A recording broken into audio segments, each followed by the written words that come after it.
When you look at this, you see a wall. When I look at this, I see an opportunity. Let me tell you all about it.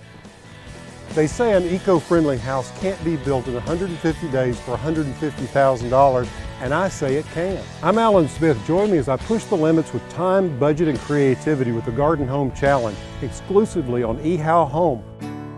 Have you ever known anyone who said they had all the storage they need? I don't think those people exist. I'm gonna tell you, with this house, we discovered this space underneath when we were building and seized it as an opportunity to create, well, a storage facility that's cool, dry, and safe. Let me show you what I'm talking about. Come here.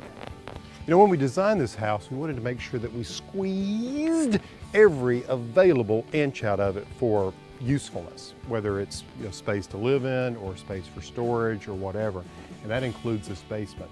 If we go back and think a couple of months ago when we were actually putting the foundation together, remember this wall at the back got really tall.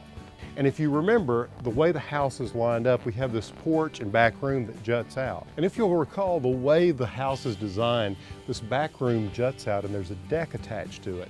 Well, the deck ties into this space, which is just below the house itself, which is the perfect opportunity for a cellar, a basement storage area, a wine cellar, whatever you want to do with it.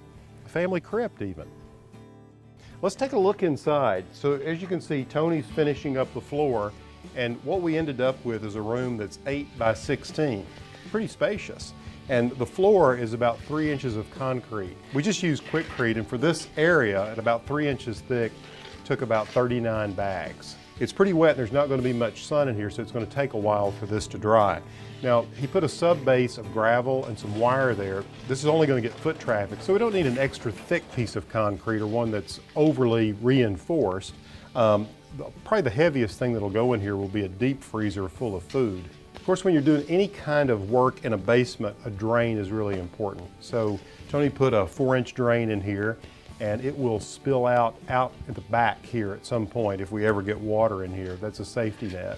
The other thing that we're going to have to do is we're going to have to make our own doors because this is not a standard size. This opening is about 40 inches by just under 6 feet. So Tony will build one out of probably treated pine here. It'll be nice and secure, so we'll be able to lock it up. And if you're enjoying these updates, check in regularly and tell a friend about them and subscribe to eHow Home.